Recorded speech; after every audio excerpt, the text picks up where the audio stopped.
The truth of words, why the Buddha said, "Don't believe me."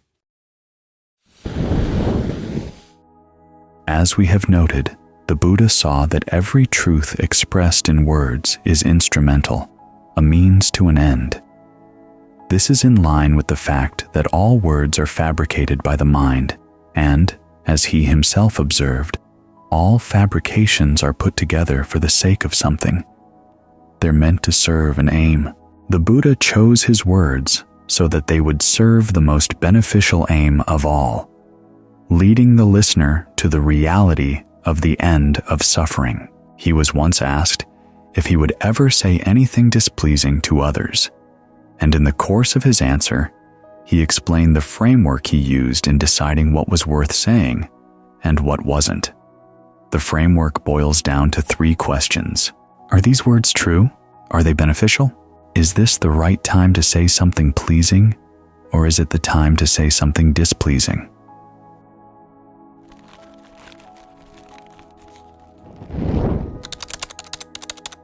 If something wasn't true, he wouldn't say it.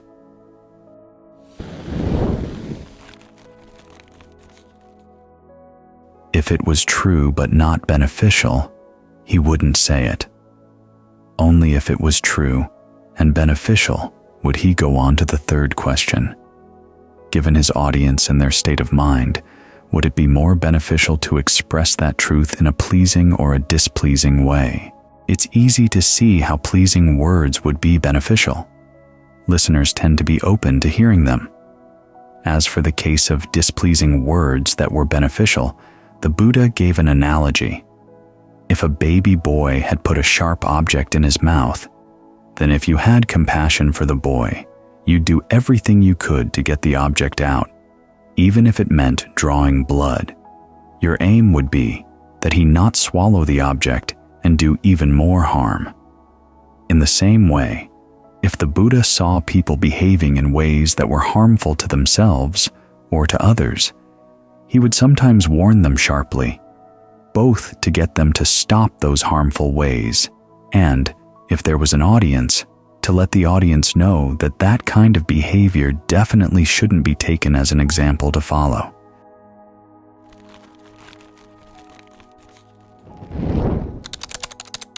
The way the Buddha sets out his framework makes 2 important points.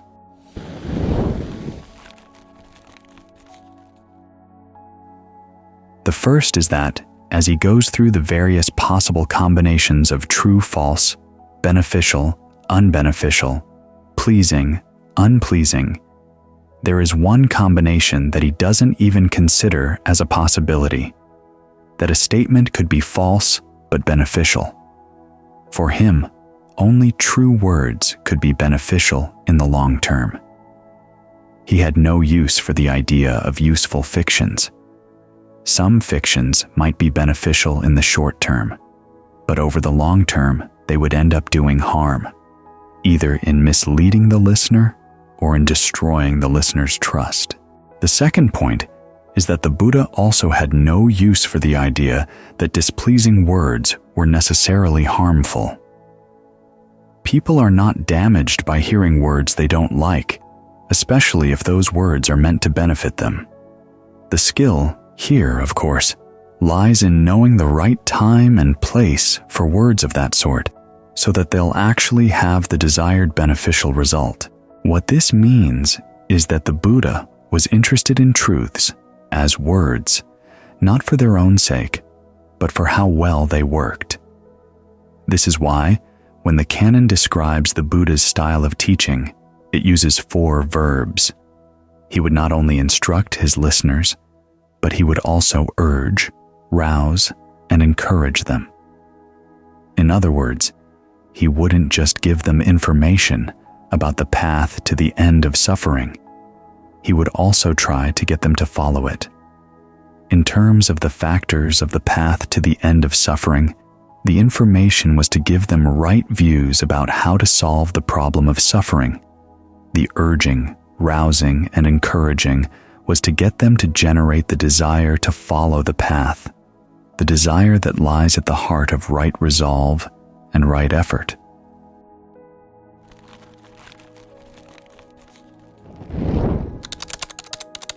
After all, the point of his teaching was to get his listeners to the reality of suffering's end.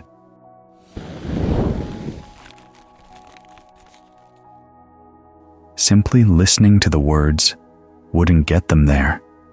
They would have to understand the words and act on them. In some cases, they did this while he was speaking. They took his lessons and used them to observe their own minds, performing the duties appropriate to the Four Noble Truths and achieving one or another of the levels of awakening right then and there. This, for example, was what happened during his first talk. In other cases, the listeners would take his words and practice in line with them later, reaching the goal when they were off on their own. The four verbs fall into two categories. His words of instruction were descriptive, true to the extent that they gave an accurate picture of what should be known as to what suffering is, how it's caused, and how it can be ended. The words with which he urged, roused, and encouraged his listeners were performative, true to the extent that they inspired actions that were actually possible, based on accurate descriptions of reality, and would give the right result, the reality of the end of suffering.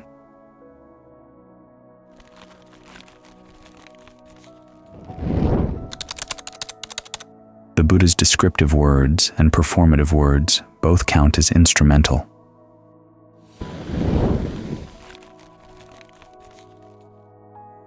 They differ simply in that they function in different ways.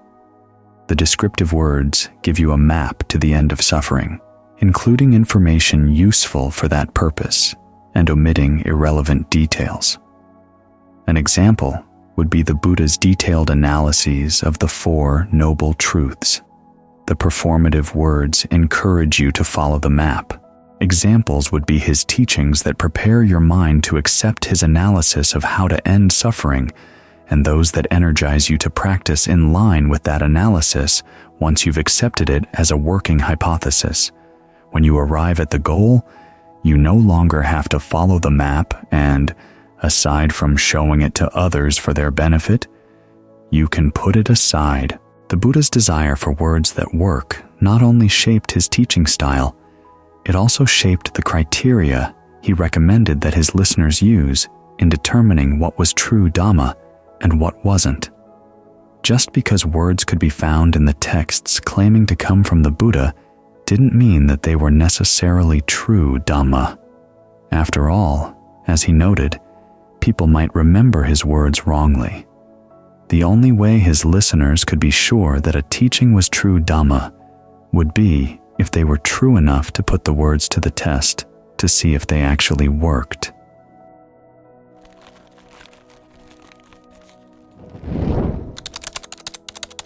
This is one of the most interesting features of the early Buddhist texts.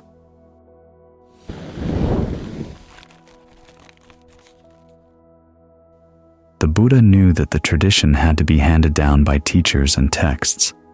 But when those texts list various true and false criteria for determining the truth, among the false criteria are the claims that something is true, either because it's taught by your teacher or because it's found in a text.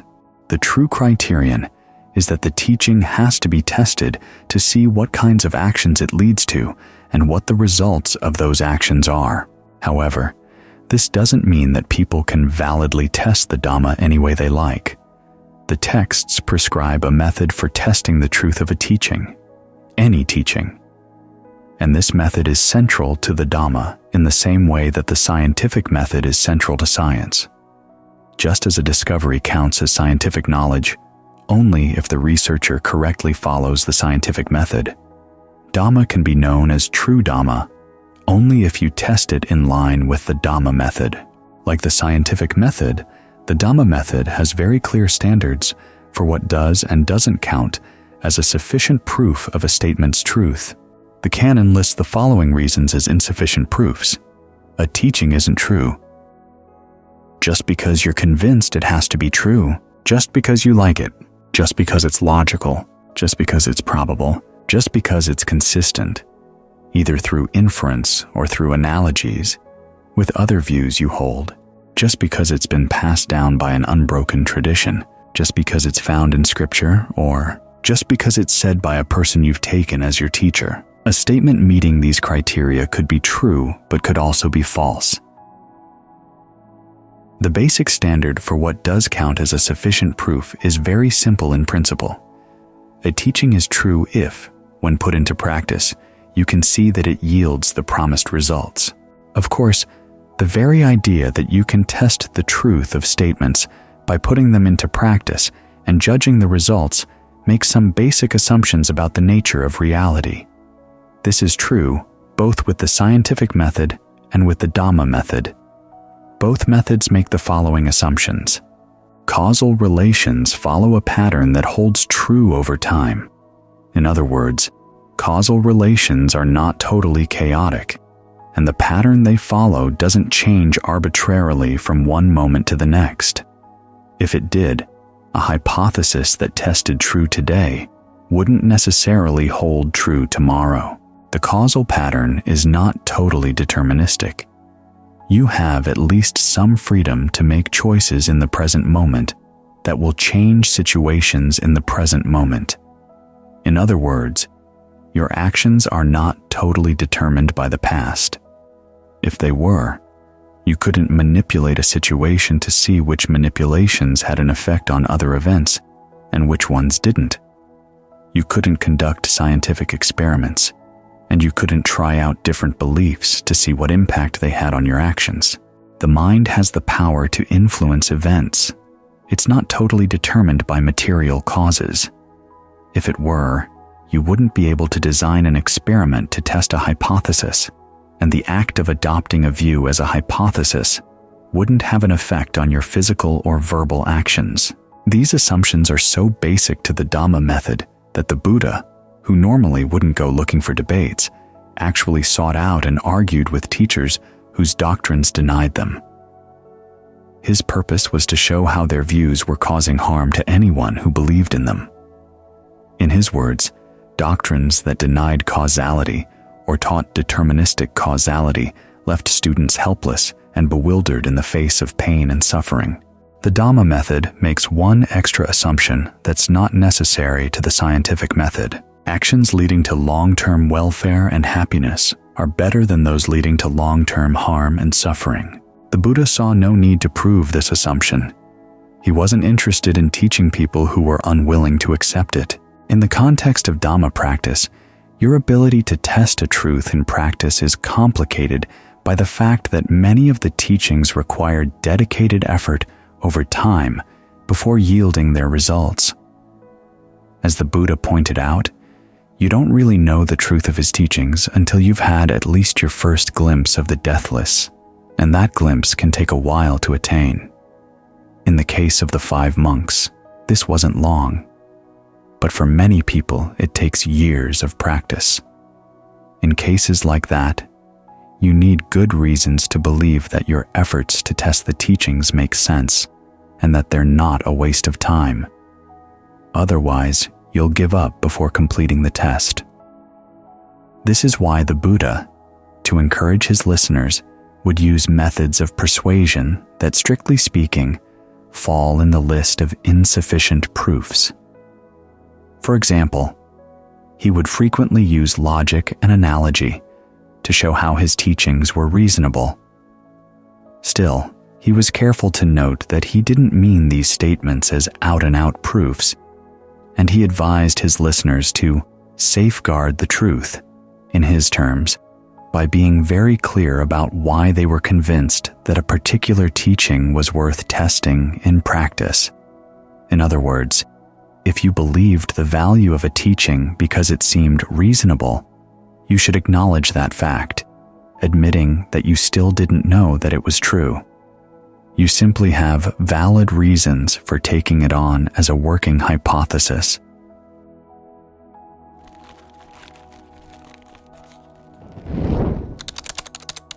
As for the standards to use in measuring what counts as genuine Dhamma, the Buddha set out 2 lists.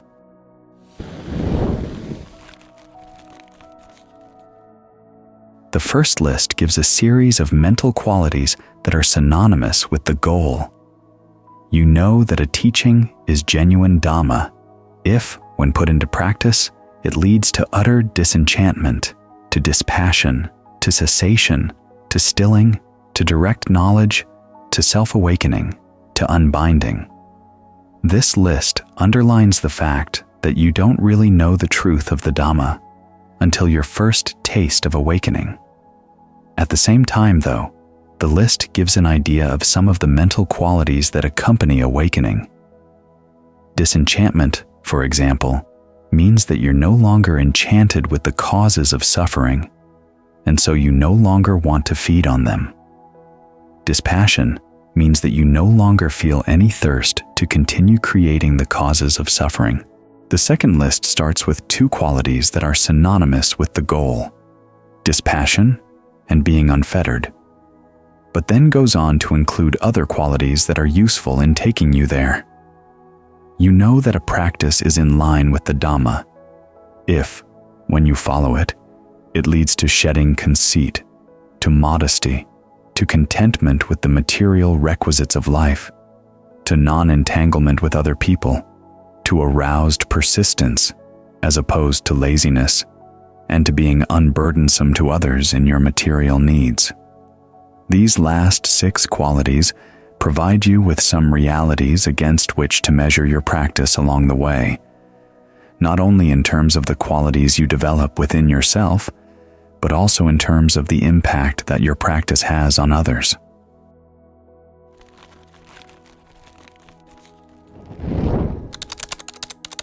Some people have argued that there are many Dhamma teachings that can't be tested in this way.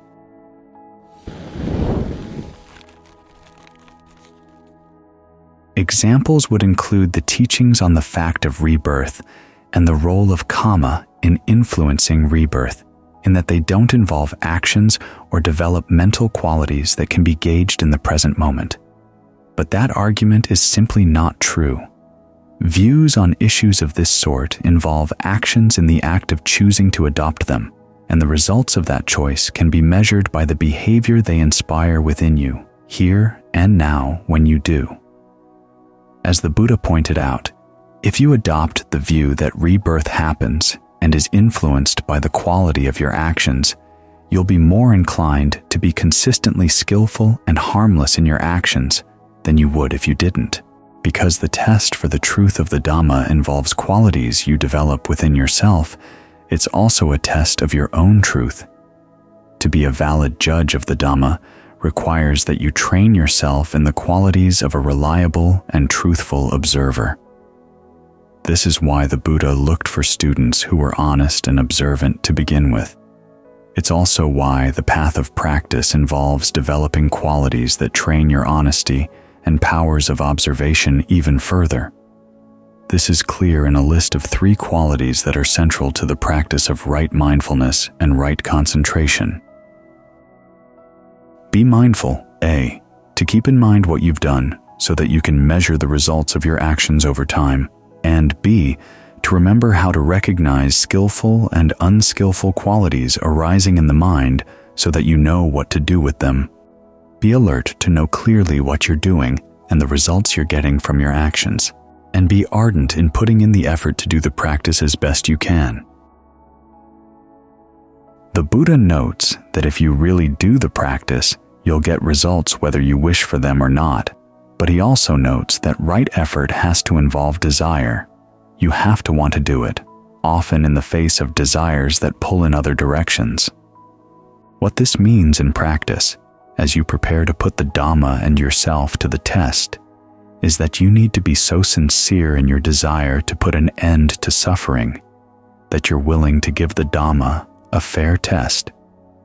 If it doesn't work, you really want to know, so that, like the Buddha in his quest for the deathless, you can then look elsewhere for a better, more efficacious path. If the Dhamma does work, you also really want to know, so that you can enjoy the results that come from putting it into practice. If you focus your desire for genuine happiness in this way, you'll be in the ideal position to test how far the words of the Dhamma are actually true.